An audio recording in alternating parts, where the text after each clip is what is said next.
ومن اتبعك من المؤمنين صدق الله مولانا العظيم وصدق رسوله النبي الكريم ونحن على ذلك لمن الشاهدين والشاكرين والمطمئنين والحمد لله رب العالمين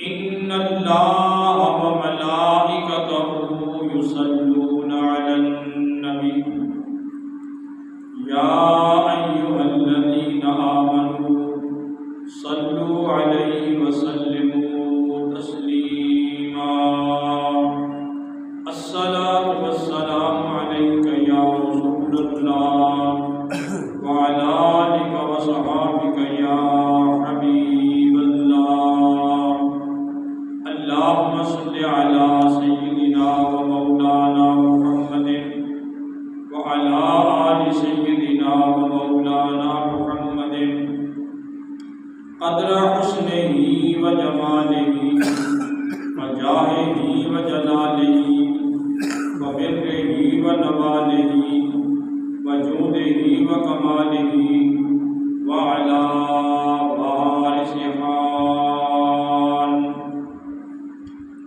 يا صاحب الجمال ويا سيد البشر من وجهك المنير لقد نور القمر لا يمكن الثناء كما كان حقه بعد الخدا بزرگ قصہ مختصر اللہ کی سرداب قدم شان ہے یہ انسان ہی انسان وہ انسان ہے یہ قرآن کو ایمان بتاتا ہے انہیں اور ایمان یہ کہتا ہے میری جان ہے یہ یا ایھا النبی حسبک اللہ اے نبی صلی اللہ علیہ وسلم حسبک اللہ آپ کے لیے آپ کی حفاظت کے لیے آپ کے تعاون کے لیے اللہ ہی کافی ہے ومن اتبعک من المؤمنین اور وہ آپ کا اتباع کرتے ہیں آپ کا کلمہ پڑھتے ہیں آپ کے ساتھ اٹھتے بیٹھتے ہیں آپ کی پیروی کرتے ہیں آپ کی فرما برداری کرتے ہیں آپ کی اتباع کرتے ہیں اور وہ ہیں صاحب ایمان تو وہ بھی آپ کے لیے کافی ہے اللہ بھی آپ کے لیے کافی ہے اور اللہ کے وہ بندے جو آپ کا کلمہ پڑھتے ہیں لا الہ الا اللہ محمد رسول اللہ وہ بھی آپ کے لیے کافی ہے اللہ تبارک و تعالی نے اس آیہ مبارکہ کے اندر دو چیزوں کا تذکرہ فرمایا نمبر ایک تو اپنی حمایت کا اور نمبر دو صاحبان ایمان کی حمایت صاحبان ایمان جب وقت مکہ المکرمہ میں ان پر مشکلات کا تھا اور انتہائی پریشانی کے عالم میں صاحبان ایمان رہتے تھے کفر کا بہت زیادہ غلبہ تھا اور کافروں کی کثرت تھی تو وہ کافر نبی پاک علیہ الصلوۃ والسلام کو ایمان کا چرچا نہیں کرنے دیتے تھے اسلام کا اظہار نہیں کرنے دیتے تھے تبلیغ اسلام نہیں کرنے دیتے تھے اور جو چند صاحبان ایمان تھے وہ اپنی عبادت چھپ کر کے کرتے تھے نماز چھپ کر کے پڑھتے تھے عبادات چھپ کر کے کافروں سے اوجھل ہو کر کے، ان کی نگاہوں سے اوجھل ہو کر کے اللہ کی عبادت کرتے تھے۔ اللہ تبارک و تعالیٰ کی بارگاہ میں پیارے نبی پاک علیہ الصلوۃ والسلام نے ایک دن دعا مانگی۔ وہ دعا یہ تھی کہ یا اللہ، دو عمر ہیں مکے کے اندر، سبحان ایک عمر بن حشام ہے اور ایک عمر بن خطاب ہے، ان دو میں سے مجھے ایک عطا کر دو۔ سبحان اللہ، ان دو میں سے ایک مجھے عطا کر دے۔ یہ نبی پاک علیہ الصلوۃ والسلام نے اللہ کی بارگاہ میں دعا مانگی۔ اللہ تبارک و تعالیٰ نے اس دعا کو قبول فرما لیا۔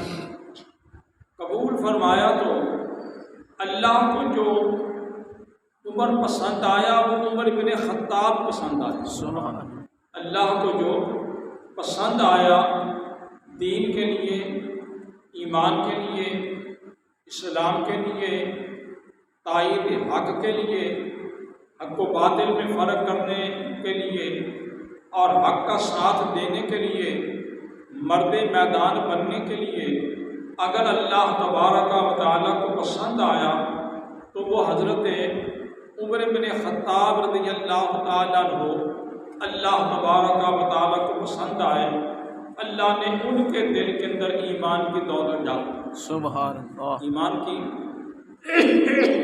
دولت ڈال دی، اور وہ ایمان کی دولت اس انداز میں آئی کہ وہ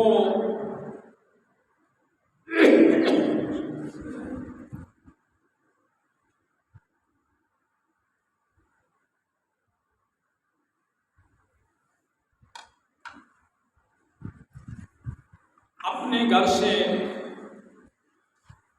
نکلے تو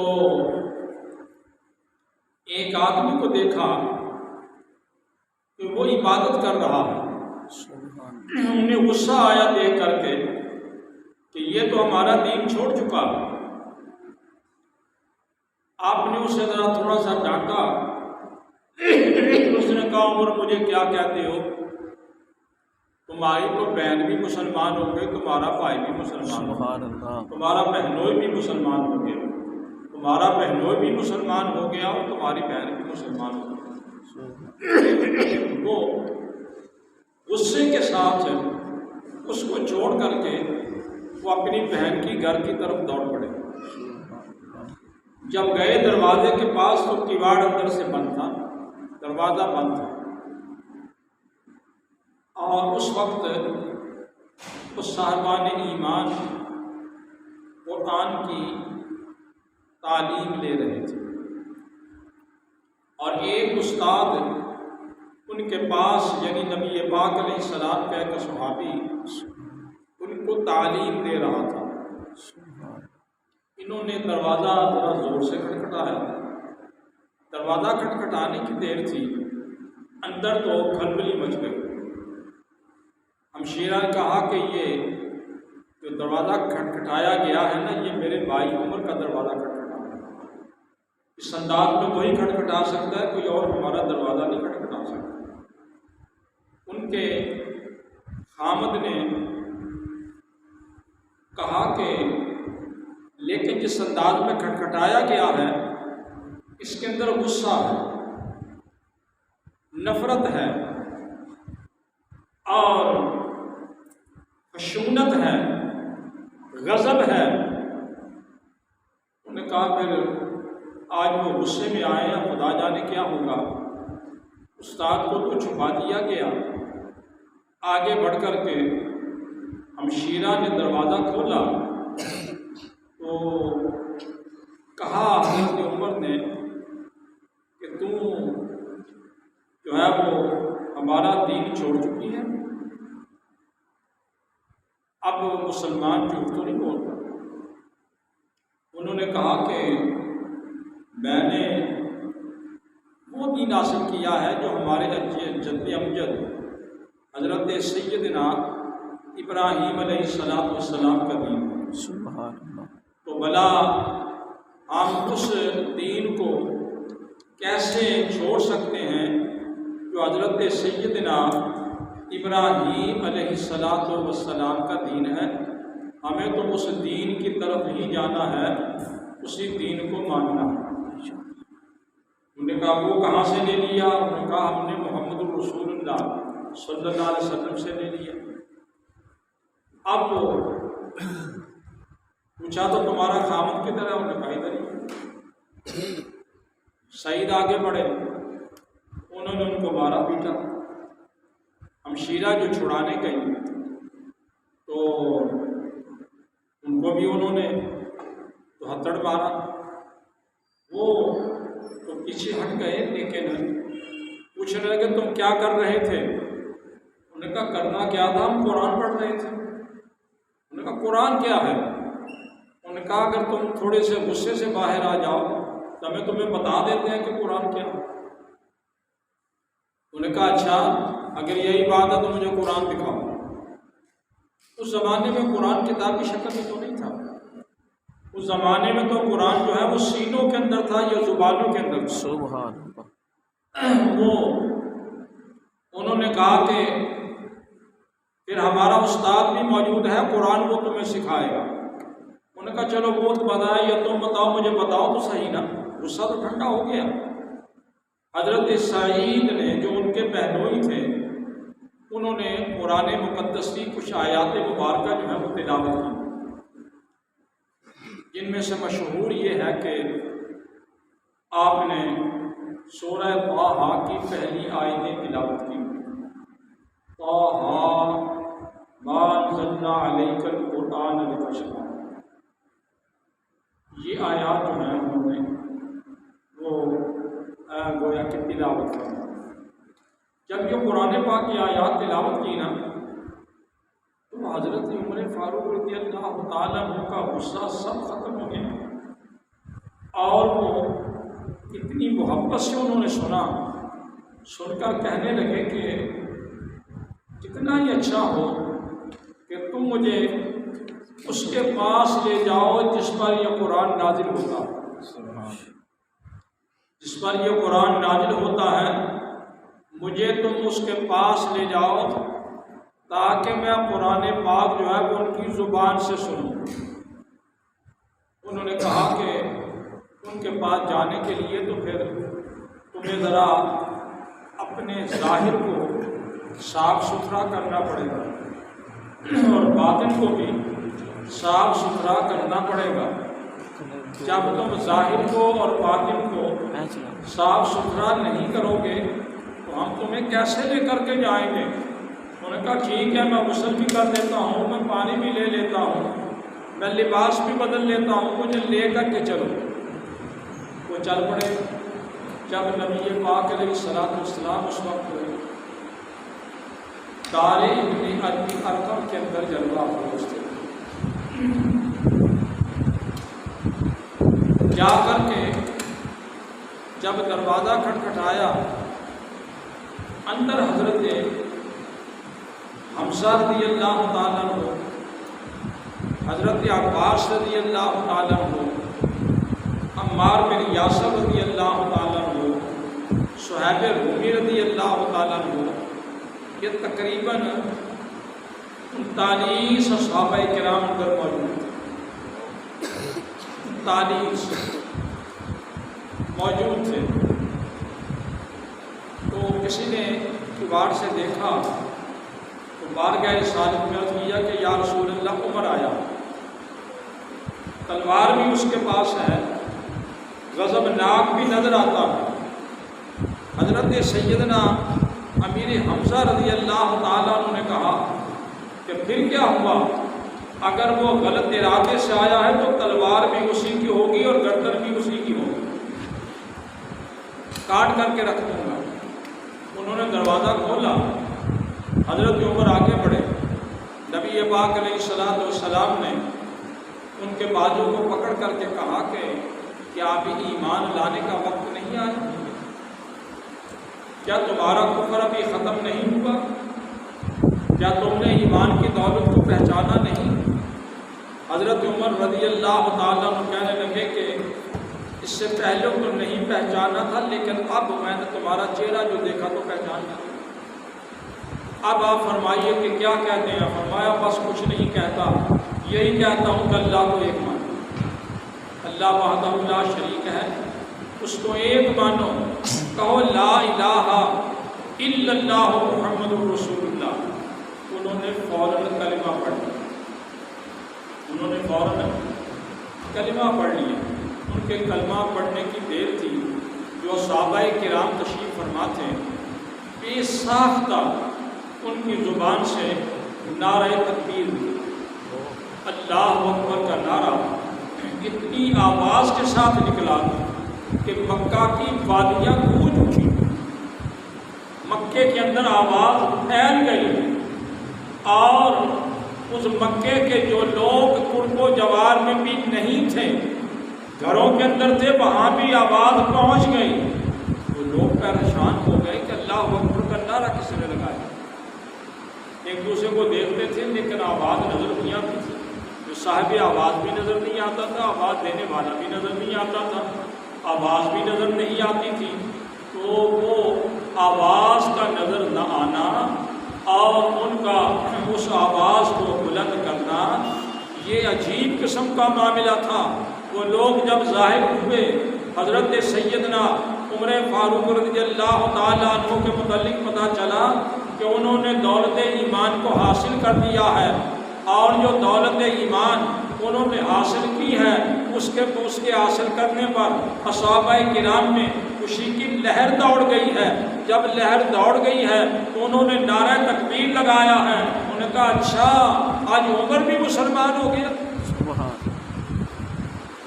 اس وقت ظہر کی نماز کا ٹائم ہو رہا، ظہر کی نماز کا ٹائم ہو رہا، ظہر کی نماز کا وقت تھا اور نماز پڑھنے کا وقت تھا، تو نماز پڑھی جانی تھی۔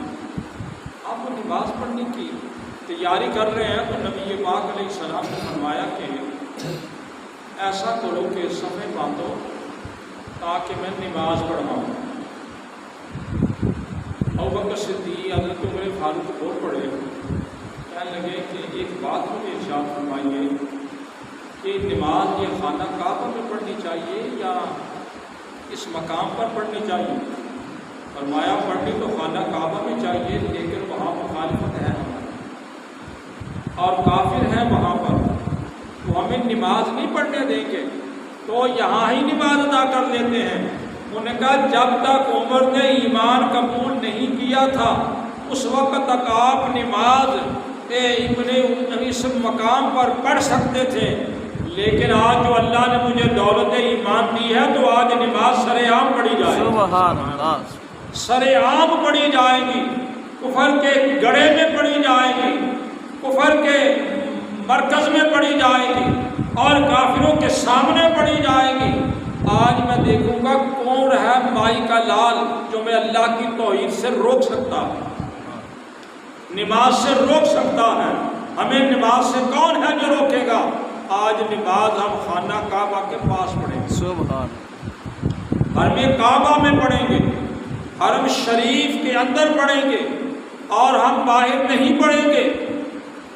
آپ نے فرمایا تو صفیں تو دو ہو جائیں گی، فرمایا گھبرانے کی بات نہیں، ایک طرف امیر حمزہ کھڑے ہو جائیں گے تو عمر بن خطاب کھڑا ہو، ایک طرف امیر حمزہ کھڑے ہو جائیں گے، ایک طرف عمر خطاب کھڑا ہو جائے گا۔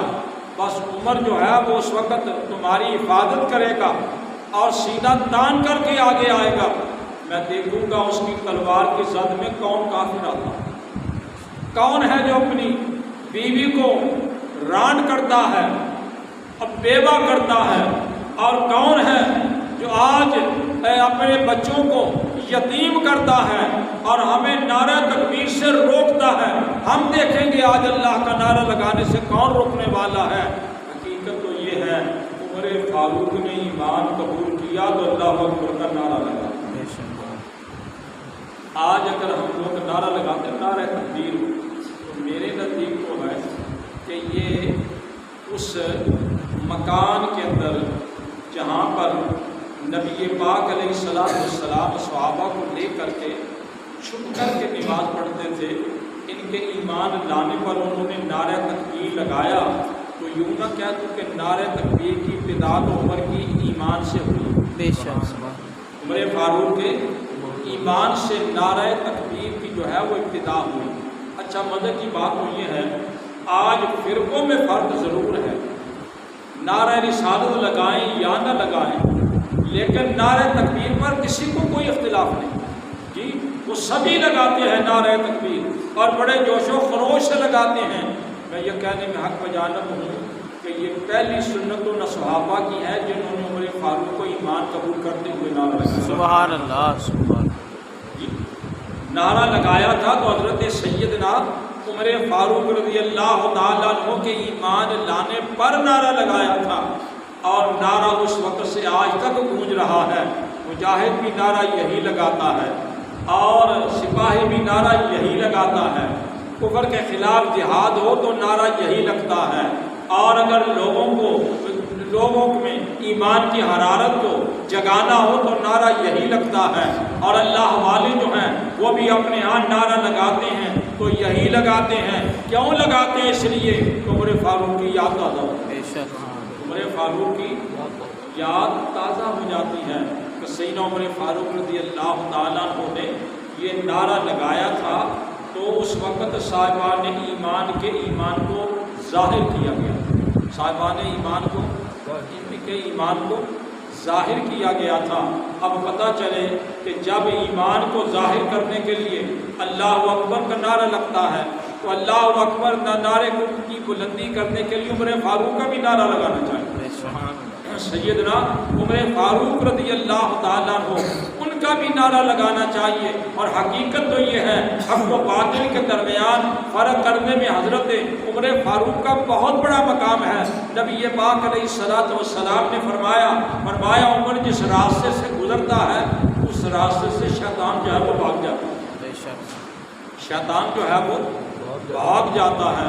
میرے نزدیک تو یہ ہے کہ اگر سنی مسلمان کے ایمان کو جانچنا ہونا تو سیدنا عمر فاروق کا نعرہ لگا، بے شک سیدنا عمر فاروق رضی اللہ تعالیٰ عنہ کے نام کا نعرہ لگا دو تو الحمدللہ تعالیٰ سیدنا عمر فاروق رضی اللہ تعالیٰ عنہ کے نعرے پر حق و باطل جو ہے وہ واضح ہو جاتا ہے، حق و باطل واضح ہو جاتا ہے کہ حضرت سیدنا عمر فاروق رضی اللہ تعالیٰ عنہ وہ ہیں جنہوں نے نبی پاک علیہ الصلوۃ والسلام پر اپنا تن من دھن سب کچھ قربان کیا، بے شک اپنا تن من دھن سب کچھ قربان کیا، اور یہاں تک وہ آگے بڑھے کہ نبی پاک علیہ الصلوۃ والسلام کی بارگاہ میں اپنی صاحبزادی بھی پیش کی، بے شک اپنی صاحبزادی سیدہ طیبہ طاہرہ حضرت سیدہ ام المؤمنین حفصہ رضی اللہ تعالیٰ عنہ وہ نبی پاک علیہ الصلوۃ والسلام کے نکاح شریف کے اندر دی گئی، سبحان اللہ، نکاح شریف کے اندر دی گئی۔ آپ کو نبی پاک علیہ الصلوۃ والسلام کا خسر ہونے کا شرف حاصل، سبحان آپ کو نبی پاک علیہ الصلوۃ والسلام کا خسر ہونے کا شرف حاصل ہے، اور ایک اور بھی شرف ان کو حاصل ہے جو دنیا میں سوا دو آدمی اور کسی کو حاصل نہیں، وہ یہ ہے کہ انہوں نے حضرت سیدنا علی حیدر کرار رضی اللہ تعالیٰ عنہ ان سے ایک دفعہ عرض کیا کہ میں نے یہ حدیث سنی ہے، نبی پاک کا فرمان ہے کہ قیامت کے دن تمام کے نسب جو ہیں وہ ختم ہو جائیں گے، تمام کے نسب جو ہیں وہ ختم ہو جائیں گے، لیکن میری اہل بیت کا جو نسب ہے یہ ختم نہیں ہے۔ حضرت علی نے کہا کہ ہاں حدیث تو میں نے بھی سنی ہے۔ آپ نے فرمایا پھر میں چاہتا ہوں کہ تمہارے نسب کے اندر میں بھی آ جاؤں، تمہارے نسب کے اندر میں بھی آ جاؤں۔ دیکھا تو مجھے کیا اعتراض ہے، آپ آ جائیں نسب کے اندر، لیکن فرمائیے کیسے آنا چاہیں گے؟ آپ نے فرمایا تمہاری بیٹی جوان ہے، عمر کے نکاح میں دے دو، میں تمہارے نسب میں آ جاؤں، سبحان عمر کے نکاح میں دے دو میں تمہارے نسب میں آ جاؤں گا۔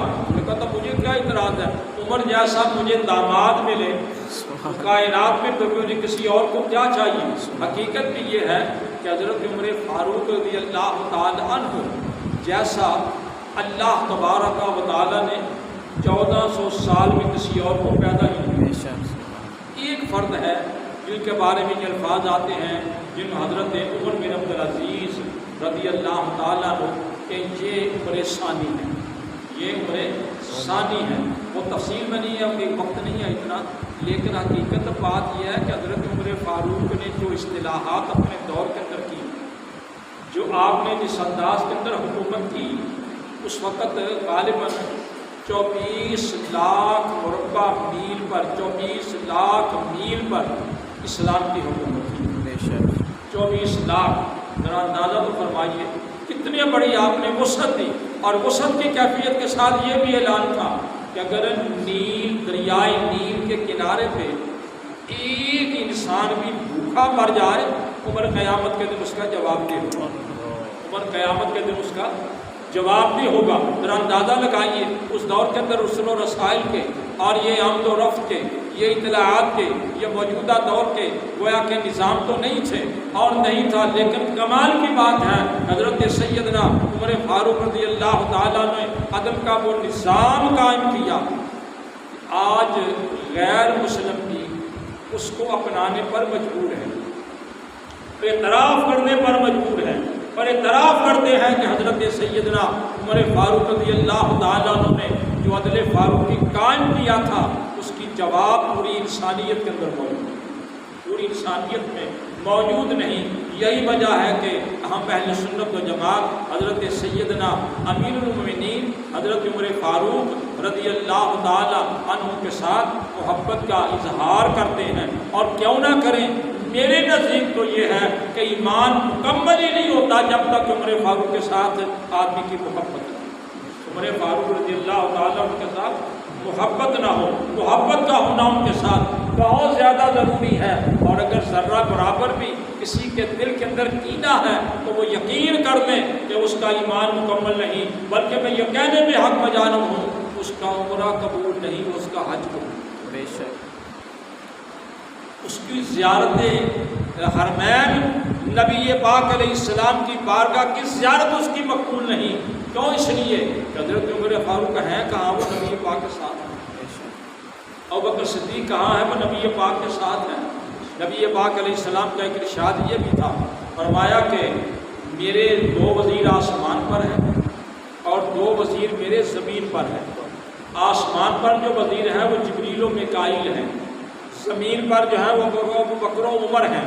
فرمایا آسمان والے نبی پاک علیہ السلام کے 2 وزیر ہیں، زمین والے 2 وزیر ہیں، اور میں تو حیات النبی کا قائل ہوں۔ نبی پاک علیہ السلام وفات کے بعد قیامت تک ہم سے کروڑ درجہ بہتر زندہ ہیں۔ جب وہ کروڑ درجہ بہتر زندہ ہیں تو میرے نزدیک آج بھی حکومت نبی پاک علیہ السلام کی ہے۔ جب نبی پاک علیہ السلام کی حکومت ہے اور ان کے وزیر جو ہیں وہ بھی ان کے ساتھ موجود ہیں، وہ وزیر بھی وہاں پر دفن ہونے کے باوجود اپنی روحانیت میں کمال مقام پر آج بھی اپنی زندگی کا ثبوت دے رہے ہیں۔ آج بھی وہ زندہ ہے الحمدللہ تعالیٰ۔